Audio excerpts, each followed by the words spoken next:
Was it like a conscious decision to take a step back, or? Yeah, definitely. Yeah.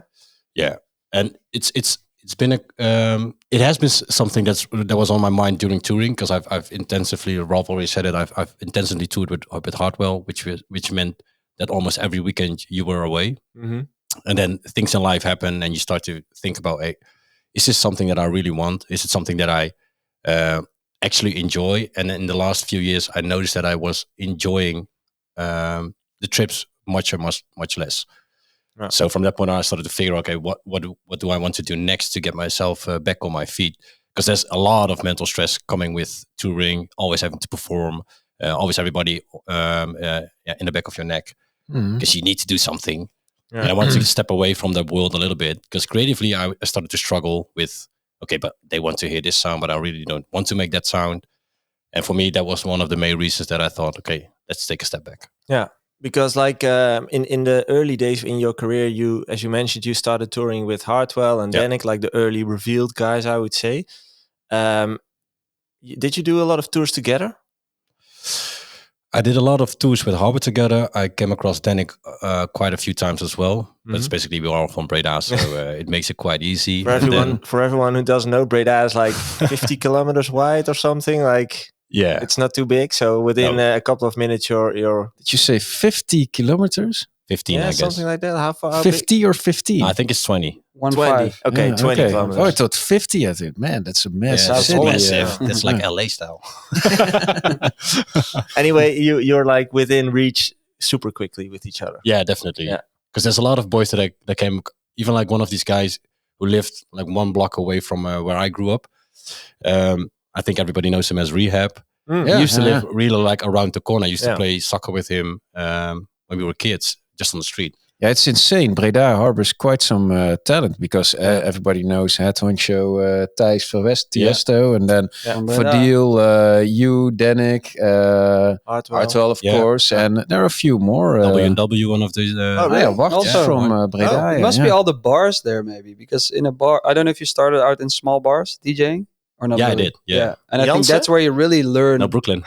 Brooklyn. That's where you really learn how to properly DJ. Yeah. And then if you have music and you can properly DJ, then, well, especially back then, maybe 15 years ago. Yeah, because I started off in a bar called Brooklyn, and you had to play where everybody was dining. And then after, let's say, 8 or 9, they moved away all the tables and it became a club.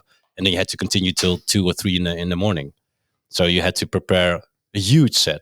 Yeah, like 5 hour set or something. Straight. And then like you started touring with the guys, and that transformed into solo touring, or how did that go? Yeah, it became something with Revealed family. So we did all these Revealed shows. Besides that, I did my own solo shows, and then touring as a support act with Hardwell. And did it become hard once you started touring on yourself by your own, or even before? If it became hard, like the pressure and like the pressure and the mental challenges, as you mentioned.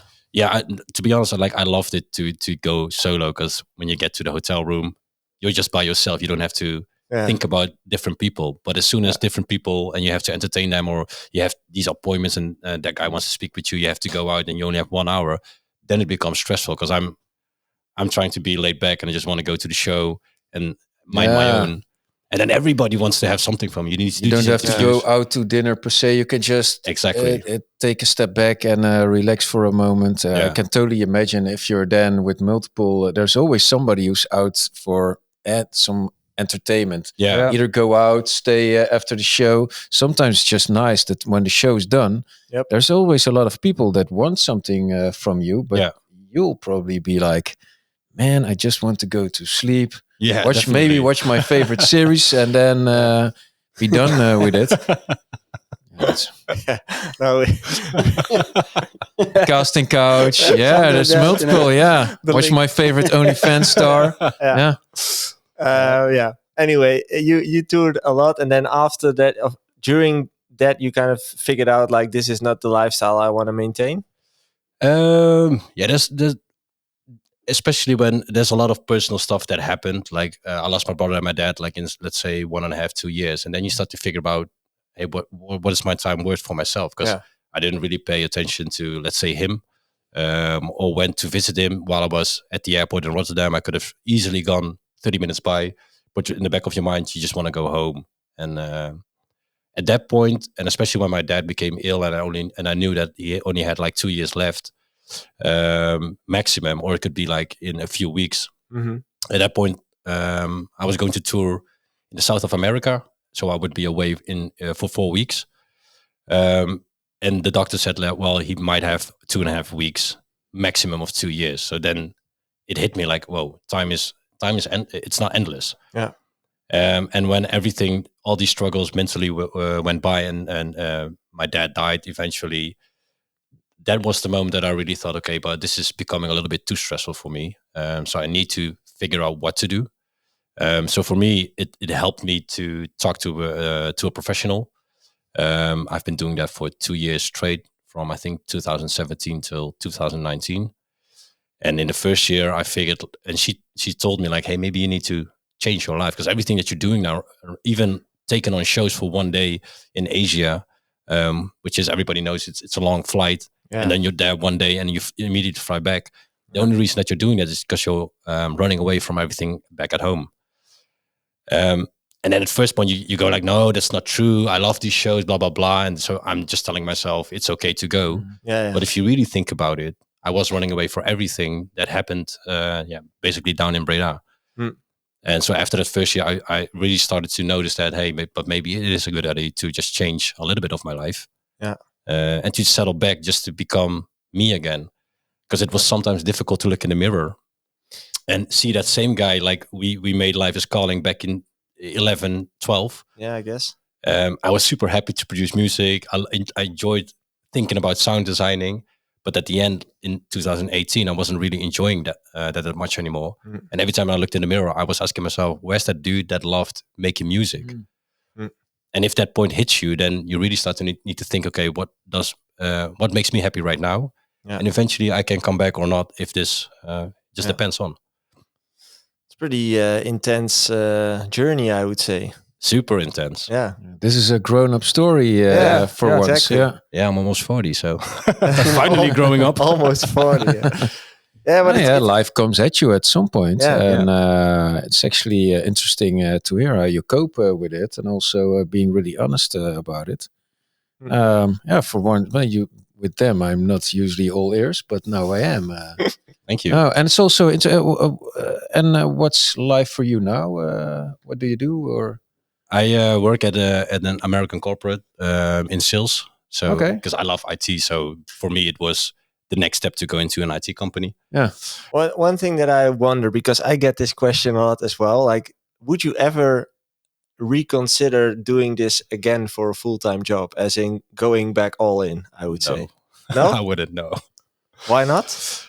I've got 2 kids now. One is 3 and one is 11 right now. Thinking about being away, let's say on average 42 weeks a year, and then missing out 42 weeks of my kids, I wouldn't change it. If they would pay me a huge amount of money to go for 2 shows or 2 weeks in China or Asia or wherever in the world, then I would say, okay, but only for like once in 3 months. So the rest of the time I can just create music again, and see and be with my family. Yeah. Sounds like you really became aware of the value of time. Yeah. In the last few years. But then again, like if you're young, like I started out quite late. I was, I think, early 20s. If you're young, you should definitely pursue the dream to do this, because it's worth the shot. Yeah. To pursue it at least, because there's a lot of. I met all you guys, for instance. Yep. Except for Jay, that's not so much fun. But no, but it's. We didn't have fun. Go look at the video. We weren't having fun that day. The proof is there. Yeah, the proof is there on the internet. But then again, you learn so much. You have so much experiences around the world. You as a kid, I was always laying on the grass and thinking about, okay, I don't want to end my life with just my neighbors knowing me. I want to explore the world, and I would look up in the sky and figure out, because my parents weren't very rich, so I had to achieve everything myself. And then at one point, you get into the music industry, and one day to the other day, you're flying over the world. So there's a lot of things that you already. There's a lot of things to look forward to. And what about, like, because that's something that's been playing around in my mind. What about when the kids? Yeah, exactly. One collab, bro. No, like when the kids are kind of growing up. So let's say the 12-ish kind of age, and they get a lot of self-sufficient, I would say. Yeah. And you get a lot of more time back in your hands. Like, would you consider doing it then? Like, if the focus is getting drawn back to you? Really depends. I would say yes, but not for these for shows that are really far away. I would rather be in Europe, let's say Germany, France, Spain, Italy, and go away on Friday and be back at Sunday night. That would be perfect. Yeah, exactly. Yeah, because even when they get older, there's one point, because one is already 11. In 7 or 8 years, she'll be away. She'll join you. Yeah, probably she wants to. I mean, it is hard, I guess, that the time you would be away is the weekend, and then that would be the time you would normally spend with your kids. That's a tricky. Yeah, but then again, as well. During the weeks I wouldn't work anymore, so then I would probably spend my times because they come home at, let's say, 2. At least you can hang out with them, cook together, etc. I do like that you say that if you're really young and people listening should still pursue it, because I also think what I had was I was like kind of making music, and yes, you find people online that you really like connect with, but other than that, your friends don't really understand what you're doing, and you're like making this music. And I feel like when I came into the scene, I met all these people that other DJs mostly, that then you feel kind of at home, or like, oh, this is where I kind of belong. Yeah. And then I think everybody for you, pretty like a big intense moment that made you realize like what's your time worth.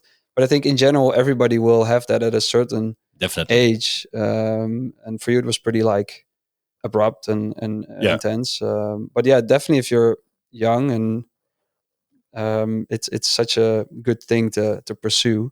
Definitely. Because you also don't have much to lose, I guess. No, and why not try it? Like, if you don't try, you can only regret the things that you don't try. Yeah. And if you just try and it doesn't work out, don't try drugs, though. You won't regret it. Don't get on the casting couch either. No. It's forever.